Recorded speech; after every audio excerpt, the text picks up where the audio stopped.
अल्लाह रब्बुल इज्जत ने पैगंबर इस्लाम आकाए दो जहां सरवरे कायनात सल्लल्लाहु ताला अलैहि वसल्लम कि इस मिशन को जारी रखने के लिए कि शरीयत मुतहरा पे कोई अब्र न छा जाए, कोई गर्द न पड़ सके, अल्लाह ने इस उम्मत में औलिया किराम की जमात को कायम रखा। ये जो उलमाए किराम है, जो उलमाए वरसतुल अंबिया, ये बखूबी इसका काम अंजाम दे रहे हैं। उससे मुराद कौन है? वो गौसुल आजम की जात है, गरीब नवाज की जात है, मखदूम सिमना की जात है, सैयदुल हिंद की जात है। ये वो अशखास हैं जिनका तकल्लुम इतना खुशनुमा होता, जिनकी गुफ्तार को सुनकर लोग ईमान ले आते, जो भटके हुए होते राह हिदायत पर आ जाते। सैयदुल हिंद सैयदना मोहम्मद कादरी बगदादी रहमतुल्लाहि ताला अलैह फरमाते हैं कि हमारे वालिद मोहतरम ने बिलखुसूस तालीम की तरफ तवज्जो मरकूज की।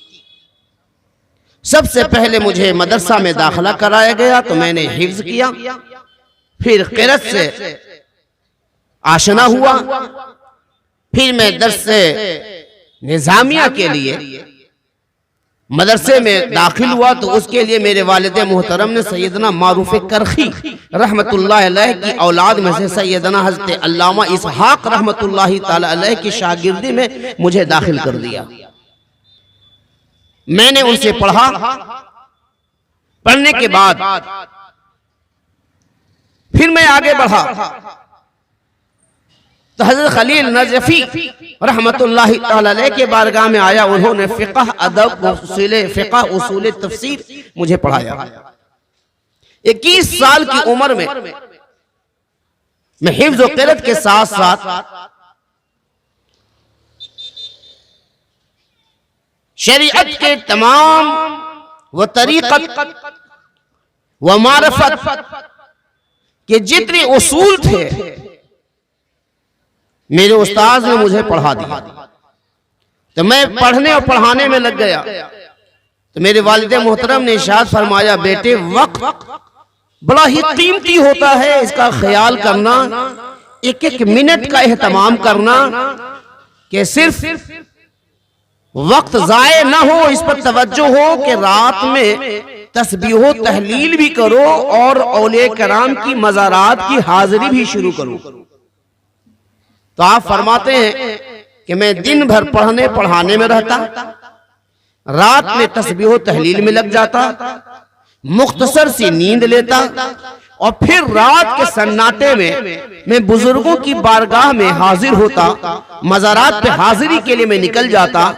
तो सबसे पहले मैं अपने जद्द आला सैयदी सरकार अश-शेख मुहियुद्दीन अब्दुल कादिर जिलानी गौसुल आज़म दस्तगीर रोशन ज़मीर की बारगाह में हाजिर होता, वहां कुछ देर रहता, फिर मारूफ करखी की बारगाह में जाता, फिर सीरी सकती की बारगाह में जाता, फिर जुनैद बगदादी की बारगाह में जाता, फिर इसी तरीके से हम दिगर औलिया किराम की मज़ारात पे हाजिरी देते और देने के बाद सुबह की नमाज के वक्त मस्जिद में आ जाता। यहाँ से पता ये चलता है यहाँ दीन सीख चुके हैं, इल्म हासिल हो चुका है, तस्बीह भी है, तहलील भी है, औराद भी है, वज़ाइफ भी है। उसके बाद भी वालिदे बुजुर्गवार का ये कहना कि बुजुर्गों की मज़ारात पे हाजिरी देते रहना इस बात की तरफ इशारा करता है कि इल्म, तस्बीह, तहलील के बाद अगर कोई शख्स औलिया किराम की मज़ारात की हाजिरी भी देने लगता है तो जो वो सीख चुका होता है उसके रूह में वो उतर जाता है। और अगर औलिया किराम से दूर रहा तो बुखारी तो पढ़ सकता है, उस बुखारी से बुखार आएगा, बुखारी नहीं आती है। हदीस का पढ़ना, ये तो यहूद और नसारा भी आज बुखारी और मुस्लिम का दर्स देते हैं, सीखते हैं और बड़े जयीद आलिम तैयार करते हैं, लेकिन वो जयीद आलिम दीन के फरोग के लिए तैयार नहीं करते हैं, दीन को तोड़ने के लिए तैयार करते हैं। सैयदना पाक रहमतुल्लाहि ताला अलैह ने जब इल्म हासिल किया तो बचपने का आलम, मैंने ये वाकया कई मर्तबा बताया है, क्योंकि वक्त कम है मैं सरसरी तौर पर गुजरना चाहता हूं। सैयदना पाक रहमतुल्लाहि ताला अलैह बचपन से ही आपके मिजाज में वो कैफो सुरूर शामिल हो चुका था जो किसी किसी को बहुत ही मेहनत के बाद हासिल होता है। नमाज पढ़ते तो नमाज में नमाज की लज्जत महसूस करते, रोजा रखते तो रोजे में रोजे की लज्जत महसूस करते। ये लज्जत से आशना वही हो सकता है जिसको इस लज्जत का एहसास हो चुका है।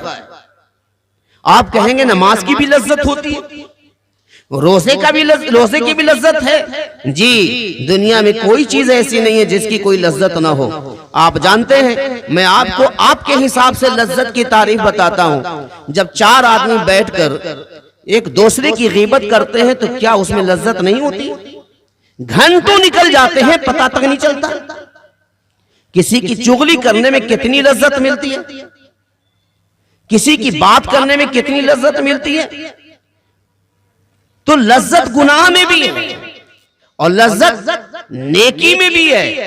शर्त यह है कि आपको कौन सी लज्जत चाहिए। अगर लज्जत आपको नेकी की चाहिए तो आपको उसमें दिल लगाना पड़ेगा। सैयदना पाक रहमतुल्लाह अलैह फरमाते हैं कि जब मैं नमाज के लिए खड़ा होता तो मैं नमाज की लज्जत में गुम हो जाता, नमाज की लज्जत में गुम हो जाता। अल्लाह करे कि हमें भी नमाज की लज्जत हासिल हो जाए। जिसे नमाज की लज्जत हासिल हो जाती है वही लोग एक नमाज के बाद दूसरी नमाज का इंतजार करते हैं।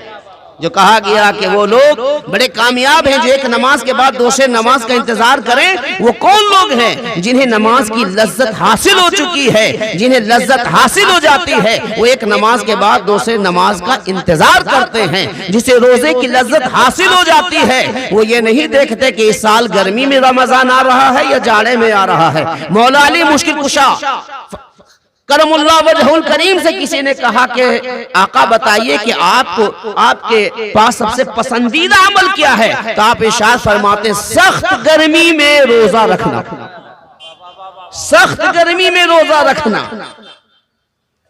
क्यों? इसलिए कि रोजे की लज्जत से वो महजूज हो चुके हैं, उन्हें रोजे की लज्जत हासिल हो चुकी है। उनका कमाल ही होता है। सैयदना पाक रहमतुल्लाहि ताला अलैह ये वो लोग हैं जिनका सीना साफ और शफाफ होता था। ये इनकी जुबान से जो बात निकलती थी ये तीर की तरह असर करती थी, वो सीने पे जाकर प्रवस्त हो जाती थी। लोग उनका दीवान, लोग उनके दीवाने हो जाते थे। सैयदना पाक रहमतुल्लाहि ताला अलैह जब आए हैं तो जानते कैसे सहरा में आए, कैसे जंग। आज भी अमजद शरीफ में जाएं तो आप ये देख रहे होंगे नशे वो फराज आलम है। जानते जो लोग मुगल सराय से हावड़ा की तरफ जानते हैं 99 पाए का जो सोन नदी है ये ठीक अमजद शरीफ से होकर जाता था, अमजद शरीफ से होकर जाता था। लेकिन जब सैयदना पाक आए, जब आपने खिताब शुरू किया, वाज किया, तबलीग शुरू किया तो लोग आने लगे।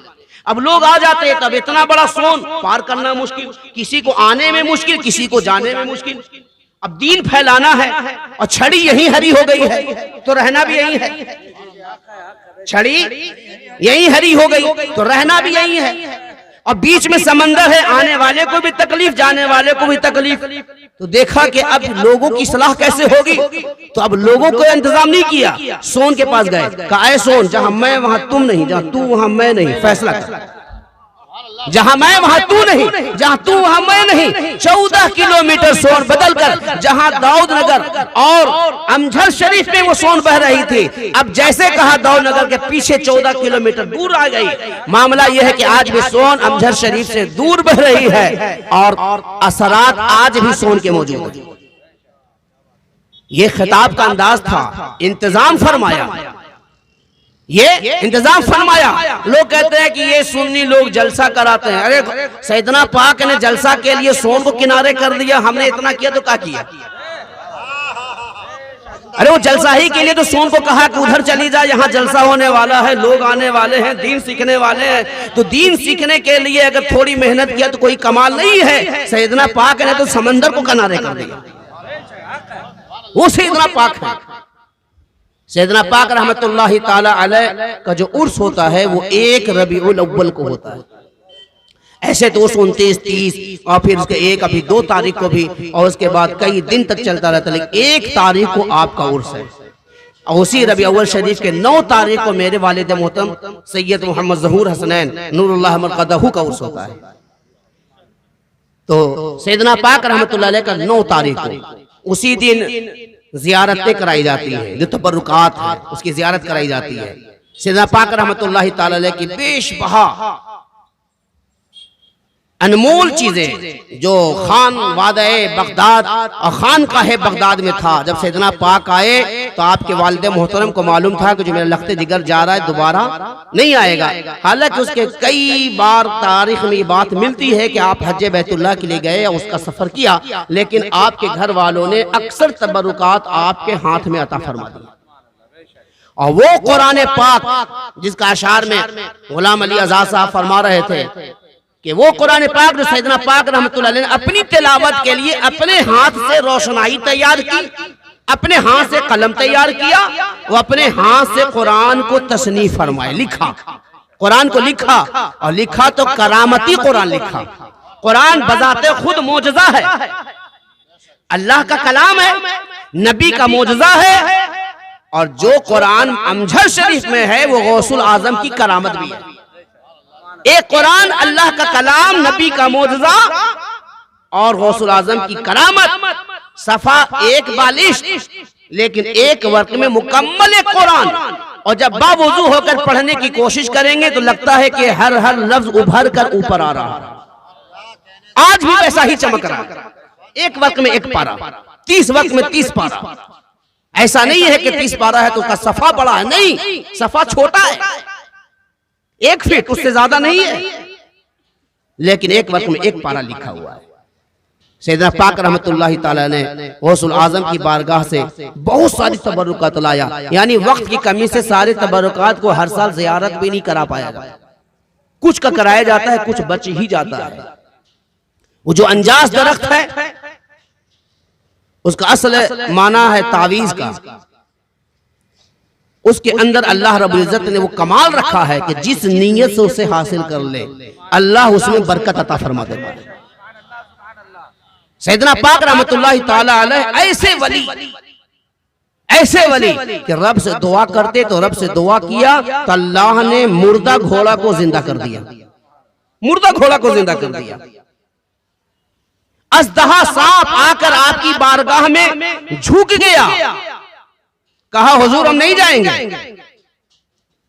तो आपने फरमाया अगर तू अजदहा है, तेरी आदत काटने की है, तो उसने इशारा किया नहीं काटेंगे। कहा मेरे जो गुलाम आएंगे, मुरीदीन आएंगे, डरेंगे। तो कहा हुजूर आप उन्हें बता दीजिए, मेरी निशानी बता दीजिए, वो आएंगे तो मैं चुपचाप चला जाऊंगा। सैयदना पाक ने एक हुजरा बनवाया और कहा कि जब मेरे मुरीदीन आ जाएं तो तुम इसी हुजरे में चले जाना। तो अजदहे के लिए हुजरा बनाया, निशानी के लिए उसके नाक में एक नथनी पहना दिया और कहा कि देखो इसे देखो तो मारो नहीं, और उसे कहा मेरे मुरीदों को देखो तो तुम रहो नहीं। जब मेरे लोग आए तो तुम्हें नहीं रहना है, अपने मुरीदों का इसे देखो तो मारो नहीं, इसलिए कि मेरा है। और उसे कहा कि अगर मेरे मुरीदीन आ जाएं और लोग आए सीखने के लिए तो तुम यहाँ ना रहो बल्कि हुजरे में चला जाया करो।